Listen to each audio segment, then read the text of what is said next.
মাই God, Pakistan 2026 টি-20 world কাপের ইন্ডিয়ার ম্যাচটা বয়কট করলো। ইন্ডিয়াকে বয়কট করলো। 15 তারিখের এই ম্যাচটা হবে না, এবং এই ম্যাচটা না হলে আইসিসির বিশাল বিশাল লস।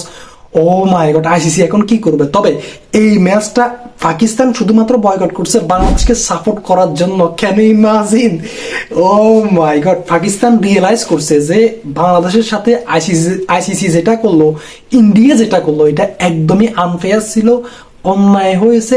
দ্যাটস ওয়াই তারা তখনই প্রতিবাদ করেছে, এবং এখনই আপনার তারা ম্যাচটাই বয়কট করে দিল।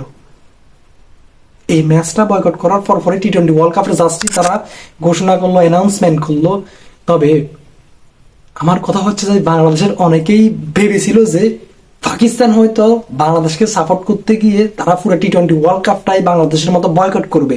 তবে যারা এমনটা ভেবেছিল তারা একদমই একদমই ভাই মানে বোকা ছিল আমার কাছে মনে হয়। কারণ ভাই আইসিসি এমন সিস্টেম তৈরি করে রেখেছিল যে যদি পাকিস্তান বয়কট করো তাহলে বাংলাদেশ পাকিস্তানের জায়গায় 26 টি-20 ওয়ার্ল্ড কাপ শ্রীলঙ্কাতে খেলবে।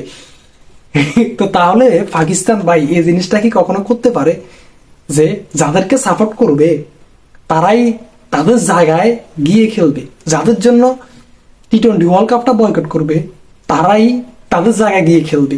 এটা কি হয়? এটা কখনোই হয় না। তারপরে অনেকে ভেবেছিল যে হয়তো পাকিস্তান এই জিনিসটা করবে, কিন্তু এটা এটা একদমই মানে অন্যরকম। এটা কিভাবে করে? কোনো দলই করবে না, কখনোই করবে না। নিজের ক্ষতি কেউ কি করতে চায়? এই যে বাংলাদেশ যে বয়কট করলো, এখানে কিন্তু আপনার ইগো রয়েছে বিটুইন ইন্ডিয়া এবং বাংলাদেশের মধ্যে। বাংলাদেশের সরকারের সিদ্ধান্তটা নিছে।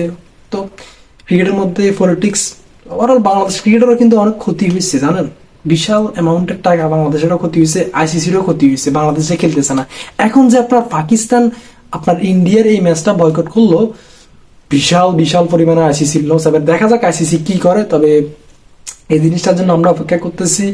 আইসিসি এবারে হয়তো বা কঠিন সিদ্ধান্ত নিতেও পারে বা নাও নিতে পারে। তবে এখন অনেকেই বলতেছে যে পাকিস্তান যে বয়কট করলো, তারা মনে করেন যে ইন্ডিয়ার থেকে মানে যে তারা যে একটা বড় হার পেত ওটা থেকে তারা বেঁচে গেল। কারণ ইন্ডিয়ার পারফরমেন্স এখন দুর্দান্ত। ইন্ডিয়ার সাথে পাকিস্তানের এই ম্যাচটা হলো 15 তারিখে, পাকিস্তান নিশ্চয়ই হারবে। এখন ওই হারটা থেকে আসলে বেঁচে গেল পাকিস্তান, এরকমটা অনেকে বলতেছে। তবে পাকিস্তানও কিন্তু বর্তমানে দুর্দান্ত খেলতেছে। এই যে অস্ট্রেলিয়াকে টানা 3টে ম্যাচ হারিয়ে হোয়াইট ওয়াশ করছে। তবে এটা হয়তো বা অস্ট্রেলিয়া পাকিস্তানে গিয়েছে ডিফারেন্ট। তবে পাকিস্তান এতটাই খারাপ নয়। হ্যাঁ, পাকিস্তান ইন্ডিয়া একটা দুর্দান্ত একটা খেলা হয়। তবে রিসেন্টলি পাকিস্তান ইন্ডিয়ার ম্যাচগুলো এরকম ওইরকম মানে বিশাল আপনার 19-20 হয় না। কারণ পাকিস্তান একটু বর্তমানে ওইরকম পারফরমেন্স করতেছে না ইন্ডিয়ার মতো আর কি।